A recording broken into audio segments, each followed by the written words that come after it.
Good morning. Stock 2020 के Monday addition में आप सबका स्वागत है। और इंटरेस्टिंग हफ्ता हमारे सामने खड़ा है। और जी हाँ, नीरज वाजपेयी नहीं है, प्रदीप नहीं है, आज सुमित के साथ ये मुकाबला होना है और बहुत इंटरेस्टिंग मुकाबला होगा। सुमित को आप जानते हैं, अपनी रिसर्च के लिए जाने जाते हैं, तो बहुत इंटरेस्टिंग स्टॉक्स ऑलरेडी इनकी टीम में लाइंड अप हैं। तो खैर उस पर आगे आएंगे जो टीम का कंपोजिशन और स्टॉक्स हैं, लेकिन पहले जिस पिच पे आज का मुकाबला होना है वो पिच आपकी स्क्रीन पर आएगी। अमेरिकन मार्केट्स में मिला जुला सेशन फ्राइडे की ट्रेडिंग सेशन में देखने को मिला। डाउ देखेंगे तो मजबूती के साथ कामकाज हो रहा था। नैस्डैक में प्रेशर था, और प्रेशर इसीलिए था क्योंकि आपको याद होगा सेकेंड हाफ में हमारे भारतीय बाजारों में फ्राइडे को अचानक एक सेल ऑफ की शुरुआत हुई थी। वो सेल ऑफ इसीलिए आया था क्योंकि यूएस में जो 10 इयर्स बेंचमार्क बॉन्ड यील्ड है वो काफी स्पाइक कर गई थी। मेरे ख्याल से उस समय 1.60 1.61 के लेवल्स पर वो यूएस की बॉन्ड यील्ड्स पहुंची थी, और अचानक हमने देखा था अक्रॉस रिस्की एसेट्स कुछ प्रॉफिट टेकिंग के सिलसिले की शुरुआत हुई थी, और वही बॉन्ड यील्ड ने यूएस मार्केट पे भी इंपैक्ट करा। तो जो ग्रोथ स्टॉक्स थे यूएस में, वो टेक्नोलॉजी कंपनीज, उनमें वो प्रॉफिट टेकिंग कंटिन्यू हुई, इसीलिए नैस्डैक दबाव में था। लेकिन ओल्ड इकोनॉमी स्टॉक्स, उसमें वो रोटेशन में सिक्लिकल्स को फायदा मिला, और सिक्लिकल्स को फायदा इसलिए भी मिल रहा है क्योंकि जो बाइडेन साहब ने जो 1.9 ट्रिलियन डॉलर्स के पैकेज को हस्ताक्षर कर दिए हैं, उसके चलते ये पूरा स्पेस फोकस में। तो पैसा है, बस रोटेशन हो रहा है। तो नैस्डैक दबाव में था, डाउ में आउट परफॉर्मेंस देखने को मिला। ये कहानी थी फ्राइडे के ट्रेडिंग सेशन की, और मोटा मोटी जो हम डाइजेस्ट करके गए थे फ्राइडे को, उससे हर पैमाने पे बेहतर आज सुबह मंडे मॉर्निंग हमें मिलेगी। चाहे डाउ की बात हो, चाहे नैस्डैक की बात हो, बॉन्ड यील्ड्स की बात हो, या डॉलर इंडेक्स की बात हो, तो हर पैमाने पे बेहतर है। इसीलिए आपको दिखेगा कि भारतीय बाजार फ्राइडे के सेल ऑफ के बाद एक गैप अप के साथ शुरुआत कर सकते हैं। इस समय के एसजीएक्स निफ्टी के इंडिकेशंस हैं 0.5% के गैप अप के। और बॉन्ड यील्ड्स में स्पाइक, यानी कि ब्याज दरें जो यूएस में बढ़ती हैं, उसके चलते आमतौर पे इक्विटीज पे नेगेटिव इंपैक्ट होता है, क्योंकि पोर्टफोलियो एलोकेशन में डर ये रहता है कि कहीं वो लिक्विडिटी फ्लोज जो है इक्विटी मार्केट से बाहर ना जाए, तो इसलिए थोड़ा सा नर्वसनेस क्रीप इन होती है। लेकिन आज एक गैप अप है सुमित। ऐसे में किस तरह का कंपोजिशन टीम का, किस तरह का मूड? देखिए, जब आया था तब तो 116 117 पॉइंट ऊपर था एसजी निफ्टी। ये रोज की कहानी है। धीरे अब नीचे आ रहा है, तो थोड़ी घबराहट है, लेकिन हाँ अभी भी तेजी दिख रही है मुझे तो। और मिड कैप स्मॉल कैप में स्टॉक स्पेसिफिक स्टोरीज चली रही हैं। कभी मतलब डिस्पाइट फ्राइडे को बिकवाली थी, 400 पॉइंट 450 पॉइंट नीचे सेंसेक्स आया था, लेकिन फिर भी मिड कैप स्मॉल कैप में कुछ स्टॉक ऐसे थे जो 10-10%, 8-8%, 9-9% ऊपर थे। तो ऐसा नहीं है कि टाटा पावर भी थोड़ी पहले हम बात कर भी रहे थे, वो 5-6% ऊपर बंद हुआ। तो है, स्टोरीज हैं, और अभी भी पैसा बन सकता है बहुत सारे स्टॉक स्पेसिफिक मूवमेंट्स में। इनफैक्ट हाँ, निफ्टी को गॉच करना फिर भी मुश्किल है कि किस तरह का मूवमेंट होगा, लेकिन आपको स्टॉक्स पे फोकस करना है, वो ज्यादा बेहतर रणनीति। कुछ देर पहले गाबा सर से यही चर्चा भी हो रही थी, अगर गैप अप होता है तो निफ्टी अवॉइड करेंगे, लेकिन स्टॉक्स में जो मूवमेंट्स हैं उनको इनकैश करने की अभी भी जरूरत। अच्छे मूवमेंट्स आपको स्टॉक स्पेसिफिक नजर आ रहे हैं। 10 के 10 बल्लेबाज है मेरे पास। मेरे भी सारे खरीदारी। अरे मैच इतना जबरदस्त चल रहा है आजकल, कैसे नहीं खेल सकते हैं। T20 में गजब हो गया। जरूरी है कि पहला हारे उसके बाद जीते। और सबसे बड़ी चीज ये तो अच्छा है, इंडिया जब पहला हारता है तो सामने वाली टीम खतरनाक हो जाती है। उसके बाद तो मतलब आप, ये ऑस्ट्रेलिया में भी हुआ, पहला मैच हारे, और उसके बाद सबको पता है क्या हुआ। अब इंग्लैंड में भी लग रहा है पहला हारे, आगे भगवान जाने क्या होने वाला है। शुरुआत कहां से हो रही है? देखिए, एक बड़ा थीम जो मार्केट में आज प्ले होगा वो शायद स्क्रैपेज पॉलिसी हो सकता है, क्योंकि ऑब्वियस सी बात है, अब सरकार ने इतना बड़ा कदम उठाया कि हर पुरानी 15 साल पुरानी कोई भी सरकारी गाड़ी का स्क्रैप होगा। अगर ऐसा होता है तो ये बड़ा गेम चेंजर होगा सेक्टर के लिए। पहले सरकार ने इसकी पॉलिसी मेकिंग शुरू की, अब एग्जीक्यूशन पार्ट शुरू होने जा रहा है। तो एग्जीक्यूशन पार्ट शुरू होगा तो ऑब्वियस सी बात है, कमर्शियल व्हीकल स्पेस के ऊपर इंपैक्ट आएगा, ऑटो एंसिलरी, इनके ऊपर इंपैक्ट आता दिखाई पड़ेगा। तो मैंने इसी के साथ इसी थीम को लेकर पहला स्टॉक अपनी तरफ से चुना, और वो है मारुति का। Maruti basically commercial vehicle space के अंदर नहीं है, लेकिन इसको चुनने की एक बड़ी वजह यह है कि मारुति सरकार के लिए एक मेजर सप्लायर है। अगर 15 साल पुरानी गाड़ियों का स्क्रैपेज होगा, और यहाँ कहीं मेंशन नहीं है कि कमर्शियल व्हीकल कार्स का होगा, तो अगर पर्सनल व्हीकल्स भी होते हैं तो मारुति करीब 20% रेवेन्यूज अपना सरकार से ही उठाता है, यानी कि मेजरली 19% के आसपास के रेवेन्यूज मारुति को आते हैं सरकारी बिक्री से, सरकार को जो ऑर्डर्स देते हैं उनसे। तो 7170 ये पहला टारगेट रहेगा मारुति के लिए, और 7065 ये एक स्टॉप लॉस यहाँ पर मेंटेन कर सकते हैं। खरीदारी के लिए आप मारुति को चुन सकते हैं। ऑटो में इम्पैक्ट आता तो ऐसे भी पीवी का सबसे बड़ा प्लेयर है, 52% के आसपास का मार्केट शेयर ओन करता है, तो हो सकता है यहाँ पर एक बड़ा इम्पैक्ट भी इसका आता हुआ दिखाई पड़े। और इसी थीम से रिलेटेड ही दूसरा नाम जो मैंने चुना है वो है श्रीराम ट्रांसपोर्ट। श्रीराम ट्रांसपोर्ट को चुनने की वजह क्योंकि कमर्शियल व्हीकल स्पेस में अगर स्क्रैपेज पॉलिसी होती है तो मेजरली कमर्शियल व्हीकल्स फाइनेंस की सबसे बड़ी प्लेयर को फायदा होगा, और वो आपकी स्क्रीन पर है श्रीराम ट्रांसपोर्ट। तो सीवीज में अगर स्क्रैपेज पॉलिसी पर गवर्नमेंट कामकाज कर रही है, सीवीज में फेरबदल होता है, तो एनबीएफसीज में स्पेशली वो कंपनियां जो कि कमर्शियल व्हीकल फाइनेंसिंग के अंदर है, उसमें श्रीराम ट्रांसपोर्ट है। 1355 रुपए के टारगेट्स के लिए आप यहाँ पर भी खरीदारी कर सकते हैं। 1310 का स्टॉप लॉस रखें, 1325 के आसपास का एक प्रीवियस डे का भाव है। तो अगर कुछ भी मूवमेंट मिलता है तो ट्रेल कर अपने आप टारगेट्स को फर्दर भी, इसलिए छोटा टारगेट पहला रखा है, लेकिन धीरे धीरे आप टारगेट्स को ट्रेल कर सकते हैं और स्टॉप लॉस को भी साथ साथ उसके ट्रेल कर सकते हैं। तो अकॉर्डिंगली अपनी रणनीति को आप बनाएं। इंटरेस्टिंग, हाँ बिल्कुल यही ऑटो स्पेस। और ये ऑटो स्पेस वो थी जो लास्ट वीक अंडर परफॉर्मेंस दिखा रही थी। फ्राइडे को भी आपने नोटिस करो कई सारे स्टॉक्स दबाव में थे। अच्छी खबर आई है ओवर द वीकेंड, क्योंकि अब तक वॉलंटरी स्क्रैपेज पॉलिसी की बात हो रही थी, अब एटलीस्ट गवर्नमेंट व्हीकल्स के लिए कंपल्शन होगा कि वो स्क्रैपेज में जाएंगी और गाड़ियां बदली जाएंगी। तो मेरे भी रडार पे वही ऑटो स्टॉक्स हैं। सबसे पहला स्टॉक जो स्क्रीन पर आएगा वो है महिंद्रा एंड महिंद्रा का। सरकारी गाड़ियां, और हम टीयर 2 टीयर 3 सिटीज वालों के लिए सरकारी गाड़ी मतलब वो महिंद्रा की जीप हुआ करती थी उस टाइम पे। और उसके बाद खैर रूरल इंडिया में गजब की पकड़ है इस कंपनी की। हम, हाँ ये बात सच है कि दिल्ली बॉम्बे में आपको मारुति ज्यादा नजर आती होगी जब सरकारी ऑफिशियल्स जिससे ट्रैवल करते हैं, लेकिन महिंद्रा एंड महिंद्रा का अपना ही चाम है सरकारी व्हीकल्स में और बहुत तगड़ी पकड़ है। हर डिपार्टमेंट के पास मैंने नोटिस करा है इसकी गाड़ियां आपको जरूर मिलेंगी। तो अगर कंपल्शन आना है, स्क्रैपेज पॉलिसी आनी है, महिंद्रा एंड महिंद्रा वैसे ही एक स्वीट स्पॉट में कंपनी है, बहुत वैल्यू अनलॉक स्टॉक में होनी है जिसका स्ट्रीट कीनली अवेट कर रही है। ये स्टॉक साल के हाई से अब वापस करेक्ट होकर कामकाज कर रहा था। मुझे लगता है स्टॉक को आप रखिएगा, 875 तक के टारगेट आज के लिए। इसी कड़ी में अगले दो स्टॉक्स भी हैं। अशोक लेलैंड, अब अशोक लेलैंड में अगर स्क्रैपेज पॉलिसी आनी है सरकार की, सरकारी डिपार्टमेंट्स की, सेंट्रल गवर्नमेंट के बाद सेंट्रल गवर्नमेंट का तो फायदा मिलना ही मिलना है, स्टेट गवर्नमेंट भी अगर इसमें इंक्लूड होती हैं, तो जो इतनी रोड्स पे बसेस फ्लाई करती हैं, अच्छी पकड़ अशोक लेलैंड की है, बट ऑब्वियसली तो इसको फायदा मिलना है। स्क्रैपेज पॉलिसी में डिफेंस व्हीकल्स आएंगी 15 साल से ऊपर, हालांकि उनके हालात तो बहुत अच्छे रहते हैं, मुझे लगता नहीं 15 साल तक वो खींचते भी होंगे गाड़ियों को, जिस तरह चकाचक बैठी रहती है, लेकिन सबका फायदा अशोक लेलैंड जैसे प्लेयर्स को मिलना है। बढ़िया कॉन्ट्रोज आ रहे हैं स्क्रैपेज पॉलिसी के, अब फाइनल कॉन्ट्रोज अवेटेड होंगे कीनली, लेकिन 126 तक के टारगेट्स के लिए यहां पे अप्रोच करना है। और इसी कड़ी में टाटा मोटर्स को इंक्लूड कर लीजिए। कमर्शियल व्हीकल्स, बसेस की बात करी तो टाटा मोटर्स तो खैर सबसे बड़ा प्लेयर है इस देश में उस स्पेस का। साथ साथ नितिन गडकरी साहब के ऑफलेट स्टेटमेंट्स और ईवी को लेकर फोकस, अगर स्क्रैपेज पॉलिसी में कुछ ऐसा आ जाए कि स्क्रैप पे जाने पे अगर आप ईवीज की तरफ मूव करते तो इंसेंटिवाइज करा जाएगा, तो इस कंपनी, क्योंकि इसने बहुत अच्छी पकड़ बनानी शुरू कर दी ईवी स्पेस में। मैं जब ट्रैफिक में फंसता हूं तो बट ऑब्वियस मुझे एक आध गाड़ी इनकी वो नेक्सॉन की ईवी जरूर नजर आती है। इस तरह का ट्रैक्शन अब टाटा मोटर्स की ईवी पकड़ना शुरू हुई है। और हो ना हो, आजकल तो पड़ोस वाली आंटी भी कह रही हैं कि टाटा और टेस्ला में कुछ तो चल रहा है पता नहीं क्या चल रहा है, तो वो सुबह हमेशा मदद करेगी। 350 तक के लेवल्स के लिए यहाँ पे अप्रोच करें। तो 3 बाइज हैं, तीनों वो scrappage policy, Mahindra and Mahindra, Ashok Leyland और टाटा मोटर्स। सुमित अगला स्टॉक पता नहीं, मतलब आपकी स्क्रैपेज पॉलिसी की ट्रिगर और महिंद्रा एंड महिंद्रा को चुनने के बाद एकदम से रोहित शेट्टी क्यों याद आ गया, मुझे समझ में नहीं आया। गाड़ियां उछलती हैं क्या? हाँ, वहां भी स्क्रैप होती है और वहां स्कॉर्पियो ही होती है, तो इसलिए शायद याद आ गया होगा। हो सकता है। अब ये भी अच्छा है, स्लेट इंप्रूव हो रही है, पिक्चर रिलीज होंगी, रोहित शेट्टी साहब पिक्चर बनाएंगे तो गाड़ी और डैमेज होगी। अच्छा, स्क्रैपेज पॉलिसी की बात चली रही है, तो स्क्रैपेज पॉलिसी में एक बड़ा क्रूशियल स्टॉक भी है जिसको आप अवॉइड नहीं कर सकते, वो है एमएसटीसी का। किसी भी तरह की कोई भी स्क्रैपेज होती है तो उसका एक इम्पैक्ट है, मेजर इम्पैक्ट जो है वो शायद इसके ऊपर आता हुआ दिखाई पड़े, तो इसीलिए एमएसटीसी को ही मैंने चुना है कि एक सरकारी खेमे में अगर कुछ भी फेरबदल है, कुछ भी चेंजेस हो रहे हैं, तो ये बड़ा ट्रिगर हो सकता है स्टॉक के लिए। 327 रुपए के टारगेट्स के लिए आप खरीदारी कर सकते हैं। 314 का एक स्टॉप लॉस मेंटेन करें, 317, 318 ये इसका प्रीवियस डे का भाव है।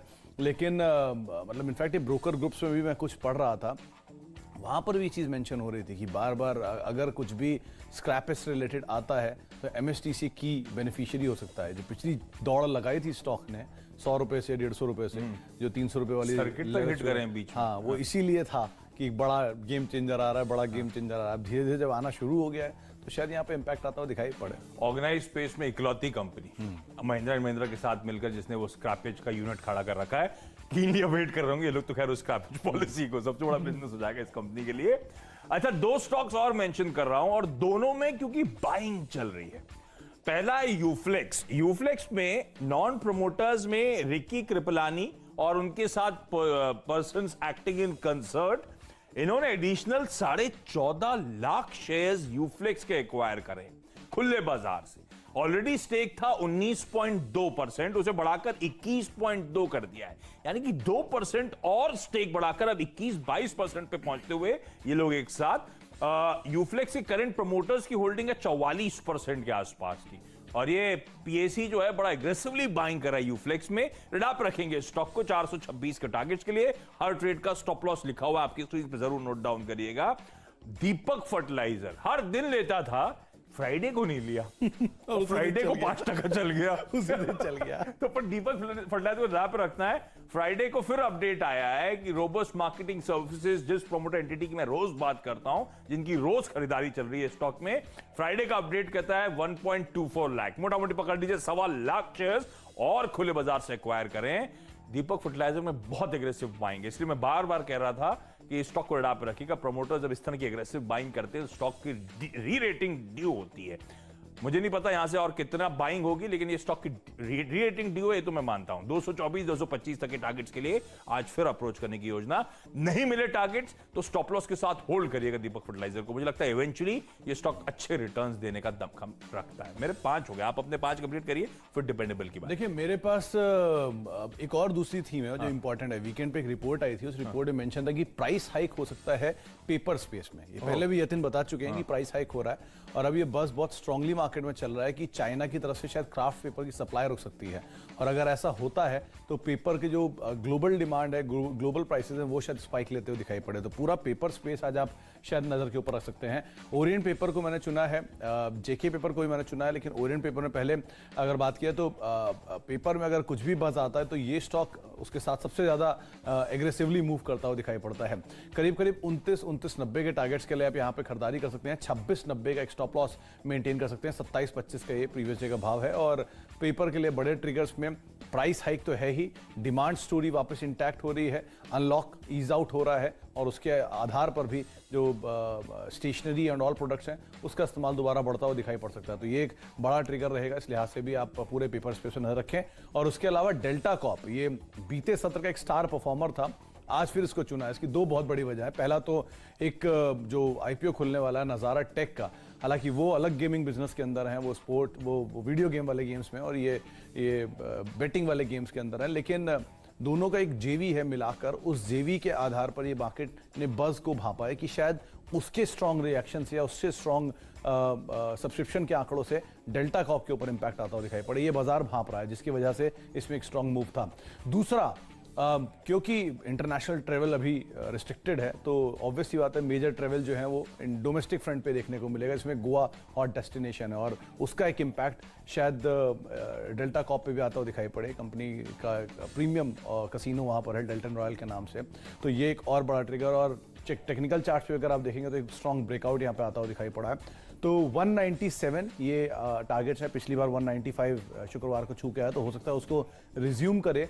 182 का एक स्टॉप लॉस इसलिए बोल रहा हूँ क्योंकि हो सकता है कि बड़ी तेजी बाद थोड़ा सा ईज आउट हो शुरुआती कारोबार में, उसके बाद दोबारा स्टीम पकड़ता हुआ दिखाई पड़े। तो आप उस लिहाज से 197 का टारगेट रखें, 182 का स्टॉप लॉस रखें। 188-189 के आसपास स्टॉक का प्रीवियस डे का भाव है। ओके, इस नोट पर आज के मिस्टर डिपेंडेबल स्टॉक्स आप लोगों की स्क्रीन पर आएंगे। मेरा जो स्टॉक है वो है एसबीआई लाइफ इंश्योरेंस। अब इसको आज इसीलिए मेंशन कर रहा हूं क्योंकि जो फ्रेंच इंश्योरर बीएनपी पारिबास कार्डिफ ने, आपको याद होगा, फ्राइडे को लार्ज ट्रेड में चंक बेचा था।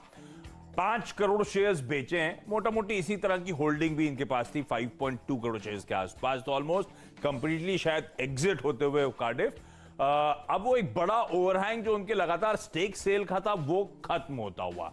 परचेजर्स में 2 नाम सामने आए। गवर्नमेंट ऑफ सिंगापुर ने almost 1.6-1.7 crore shares SBI life को उठाए, और इनफैक्ट इन्हीं का बीएनपी पारिबा आर्बिट्राज ने भी 90 लाख शेयर्स के आसपास बाइंग करी है।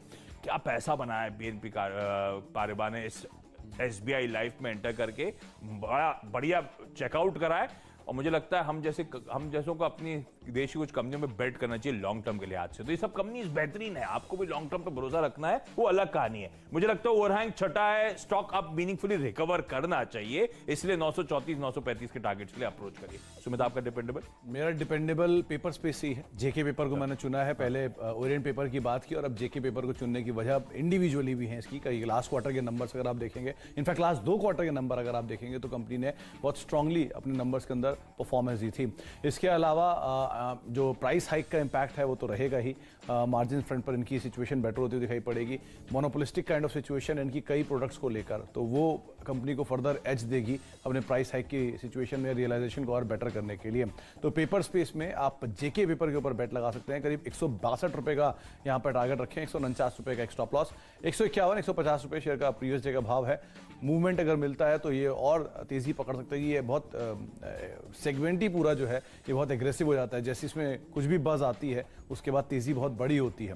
तो अगर कोई भी बड़ी तेजी मिलती है तो अपने टारगेट्स को आप फर्दर ट्रेल करते रहेंगे, स्टॉप लॉसेस को भी साथ साथ ट्रेल करते रहेंगे। तो आप पेपर स्पेस में नजर रखें, जेके पेपर, ओरिएंट पेपर, 2 पिक्स मेरी तरफ से हैं। क्विकली छोटा सा ब्रेक, ब्रेक के उस पार हम दोनों की टीम्स के फ्री हिट और पिंच हिटर स्टॉक्स पे करेंगे बातचीत।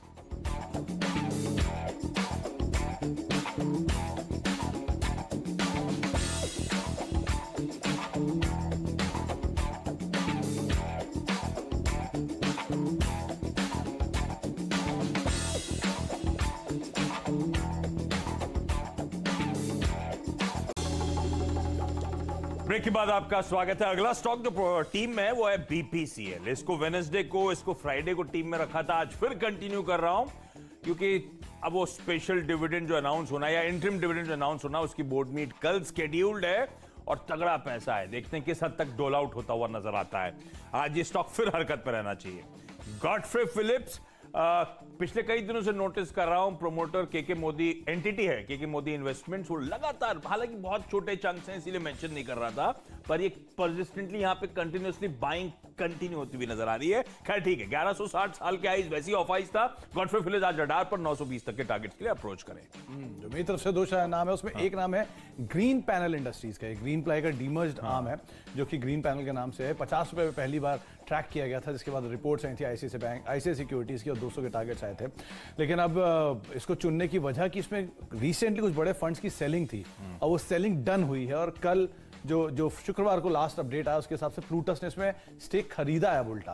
तो जो सेलिंग पार्ट है वो अब ईज आउट हुआ है और फंड्स की तरफ से बाइंग पार्ट शुरू हो रहा है। तो आप उस लिहाज से इसके ऊपर नजर रख सकते हैं। करीब 188 रुपए के टारगेट्स के लिए, 178 189 रुपए के टारगेट्स के लिए का स्टॉप लॉस आप मेंटेन कर सकते हैं। और दूसरा नाम है आईडीबीआई बैंक। आईडीबीआई बैंक बीते सत्र का भी अच्छा परफॉर्मर था, हालांकि ऊपरी से थोड़ा सा ईज आउट जरूर हुआ था, लेकिन पीसीआर से बाहर होना और जो बाकी अब इसके लिए स्थितियां बन रही हैं, इसके लिए रास्ता साफ हो रहा है कि शायद निजीकरण हो सकता है, एलआईसी अपना स्टेक बेच सकता है किसी बड़े प्लेयर को।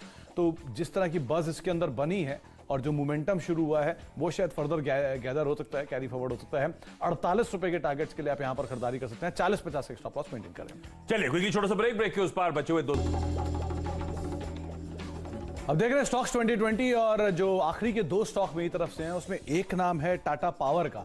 टाटा पावर बीते सत्र यानी शुक्रवार का एक स्टॉक परफॉर्मर था, करीब 5-5.5% की तेजी देखने को मिली और इसमें लगातार एक बस बनी हुई है कि ये टेस्ला से टाई अप कर सकता है। जैसे थोड़ी पहले आशीष कह रहे थे कि अब टाटा मोटर्स की टेस्ला की बात उठ रही है टाटा पावर के टाई अप को लेकर। हालांकि कंपनी ने यहाँ पे क्लैरिफिकेशन दे दिया कि उनका कोई टाई अप नहीं है हो रहा है, लेकिन हाँ उनके बातचीत ऐसे कई कंपनी से चलती रहती है। 119 रुपए का टारगेट आप फिर भी देख सकते हैं। हो सकता है कि बड़ी तेजी के बाद थोड़ा सा ईज आउट हो ये स्टॉक, लेकिन उसके बाद दोबारा मोमेंटम गैदर करे। तो 111 रुपए का एक स्टॉप लॉस मेंटेन करें। 119 रुपए का टारगेट आप यहां पर रख सकते हैं। 113 रुपए का प्रीवियस डे का भाव है। और एक नाम है भारती एयरटेल। भारती एयरटेल को चुनने की वजह प्योरली वैल्यू बाइंग है, क्योंकि जिस तरह की इसमें गिरावट आई है हायर लेवल से 620-630 के लेवल से टूटा और सीधे 510-15 के लेवल तक पहुंचा। 515-518 का लेवल जो है वो बहुत क्रूशियल लेवल था, जिसके करीब से वापस ऊपर आता हुआ दिखाई पड़ रहा है। तो आप 510-518 के आसपास का एक स्टॉप लॉस मेंटेन करें। 532 का एक टारगेट यहाँ पर देख सकते हैं और बहुत ज्यादा डाउनसाइड है नहीं, तो हो सकता है यहाँ पे तेजी कुछ बनते हुए दिखाई पड़े। 524 का प्रीवियस डे का भाव है। अच्छा, 2 स्टॉक्स भी फाइनली वो जो आएंगे टीम से वो खरीदारी करने के कॉल्स हैं। बहुत एक्शन है प्राइमरी मार्केट्स में इस हफ्ते, बहुत सारे आईपीओस खुलने, एक ऑलरेडी खुला हुआ है, लिस्टिंग्स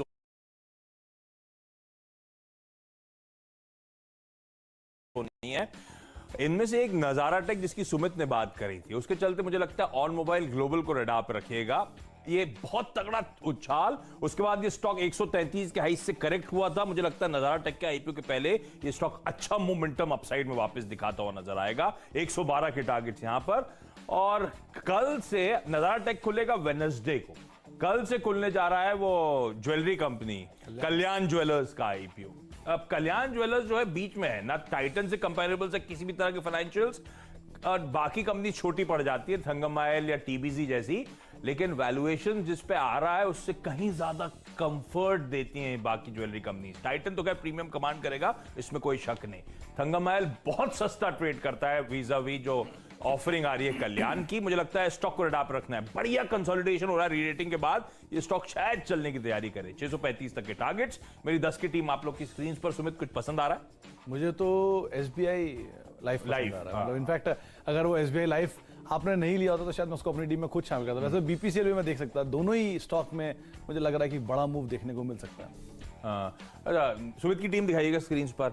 एक स्टॉक जहां पे सुमित ने वैल्यू की बात करी, मुझे बहुत वैल्यू सही में बाकी नजर आती है। बस डर ये है कि ITC जैसी वैल्यू ना बन जाए, बस क्योंकि परफॉर्म करने नहीं दे रहा। अदरवाइज भारतीय एयरटेल बहुत स्वीट स्पॉट पे बैठा हुआ है, बहुत तगड़ा एक्यूमुलेशन इन जोन्स के आसपास हो रहा है। कब चलेगा पता नहीं, लेकिन लेवल्स अच्छे हैं एंट्री पाने के, इसलिए मुझे लगता है इसे रडार पे रखना है हम सबको।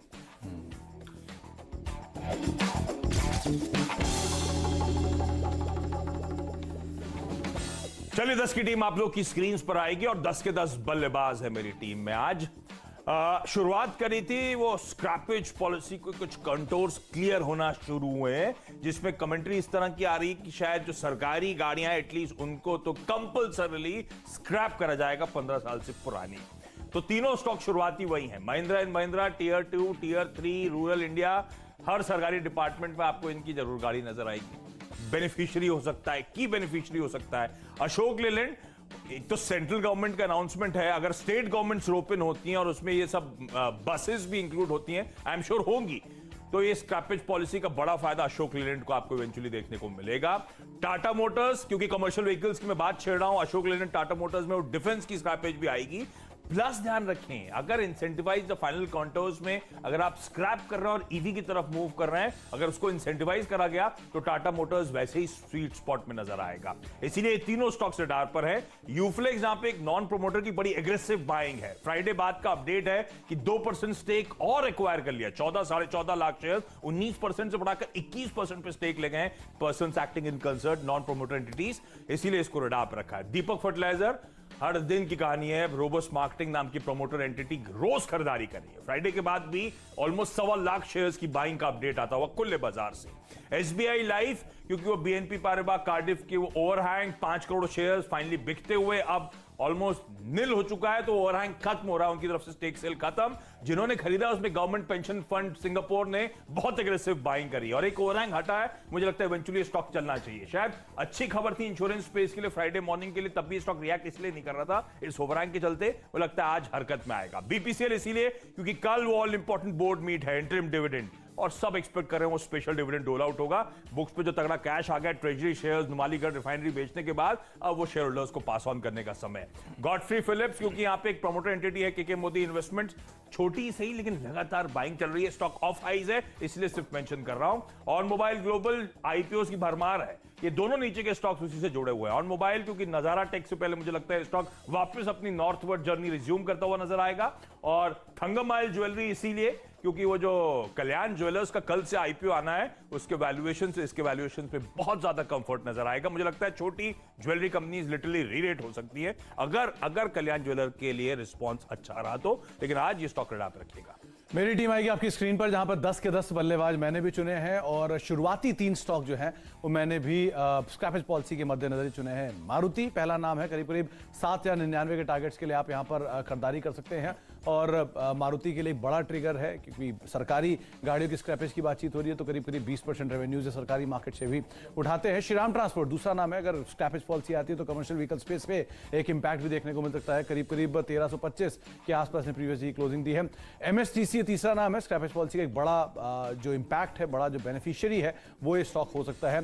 साथ ही साथ दूसरा जो बड़ा ट्रिगर है वो है प्राइस हाइक पेपर स्पेस के अंदर। ओरिएंट पेपर को आप चुन सकते हैं, जेके पेपर को आप चुन सकते हैं। प्राइस हाइक के मद्देनजर हो सकता है पूरा पेपर स्पेस जो है वो एक बड़ी बस वहां पर बनता हुआ दिखाई पड़े।